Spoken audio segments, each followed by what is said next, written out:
अस्सलाम वालेकुम।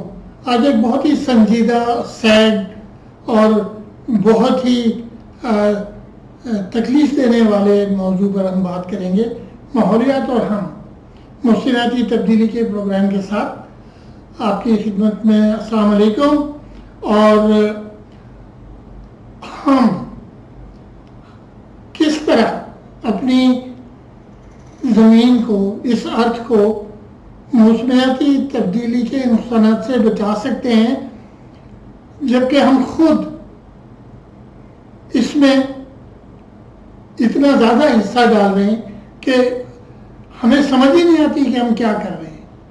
अब आप ये देखिए कि चेरनोबिल का वाक़या हुआ था तो क्या हुआ, 30 वर्कर्स तो फौरन इस दुनिया से रुखसत हो गए। 130-35 लोगों का जो बच्चे थे उनको कैंसर हो गया, बड़े हुए तो।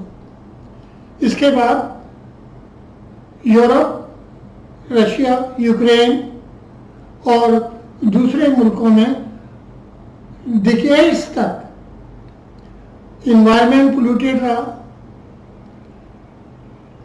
फ़ज़ाई आलूदगी रही, सॉइल कंटामिनेट हो गई सारे इलाके में, और पानी कंटामिनेट हो गया। और उसको ठीक करने के, जो अभी तक ठीक नहीं हुआ, उसको ठीक करने में $700 बिलियन तो मिनिमम खर्च हुए।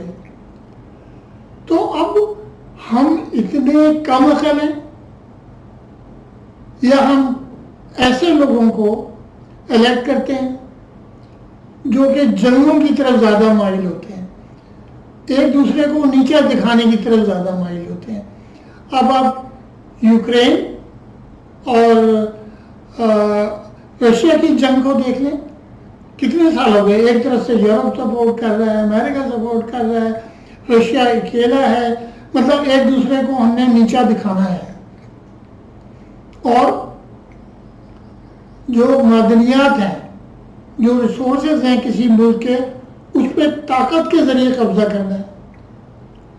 अब हम आ जाते हैं कि रिसेंट अब ईरान ने जो बॉम्बिंग किया है वो भी एक न्यूक्लियर पावर प्लांट पे भी किया है उन्होंने।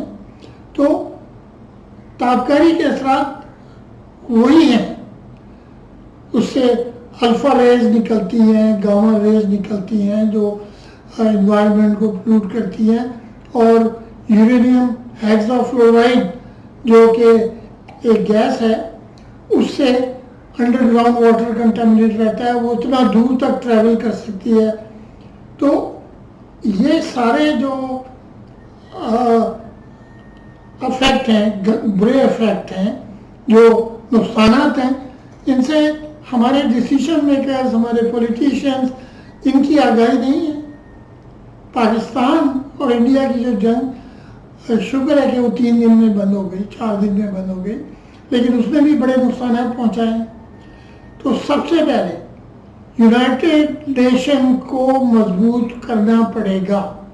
यूनाइटेड नेशन की सिक्योरिटी काउंसिल में 5 लोग ऐसे हैं जो सारे डिसीजन को कैंसिल कर सकते हैं। इसको ख़त्म होने के बाद ये पावर किसी भी डिस्प्यूट को रिजोल्व करने का जनरल असेंबली के पास जाना चाहिए।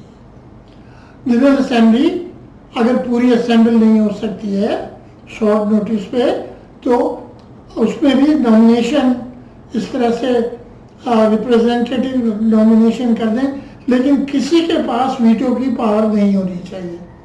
वीटो की पावर ख़त्म हो जाएगी तो तनाज़ात भी कम होते जाएंगे और फैसला मेजॉरिटी से होगा।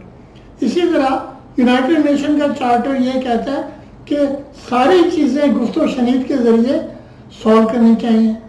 आप यूनाइटेड नेशन का चार्टर पढ़ लें, 34, 35, 33, 34।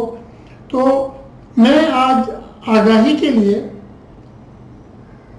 जो चेरनोबिल का इम्पैक्ट था और जो ईरान में इम्पैक्ट अभी उसका असरात को का जायज़ा लिया जा रहा है वो, और उसके साथ साथ आपके साथ यूनाइटेड नेशन का चार्टर और सिक्योरिटी काउंसिल, वो भी मैं आपके लिए कुछ स्लाइड्स में रखूँगा।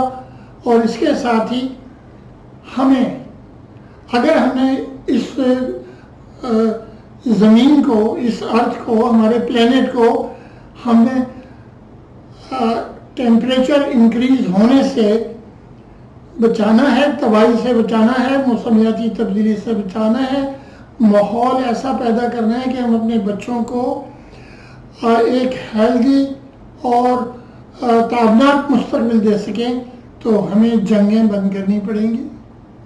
हमें गुफ्तो शनीद के साथ अपने मसाइल हल करने पड़ेंगे। तो इसी के साथ, इस दरख्वास्त के साथ कि आप लोग इस पैगाम को ज़्यादा से ज़्यादा फैलाएंगे और हम एक अमन के लिए काविश करेंगे हर लेवल पर कि इस तरह की तबाहियाँ रुक जाएं। और अगर सारी दुनिया अपने एटम बम ख़त्म कर दे तो दूसरे लोगों को एटम बम बनाने की ज़रूरत नहीं है। ये बात इनको समझ नहीं आती कि nobody should have atom bomb, nobody should have। अगर जिन लोगों के पास हैं वो उनको न्यूट्रलाइज करें। और अगर ये डिसीजन हो जाए कि हमने जंग नहीं करनी और आपस में मिल के हालात तय करने, तो फिर वेपन्स की ज़रूरत ही नहीं है। फिर आपका गुफ्तो शनीद, एक दूसरे के रिसोर्सेज को शेयर करना, ये हमारे वेपन्स होंगे। तो इसी के साथ अल्लाह हाफिज़, अपना ख्याल रखिए, कमेंट करिए और अपने हुक्मरानों को कन्विंस करिए, रजिस्ट्रेशन मेकर्स को, कि हम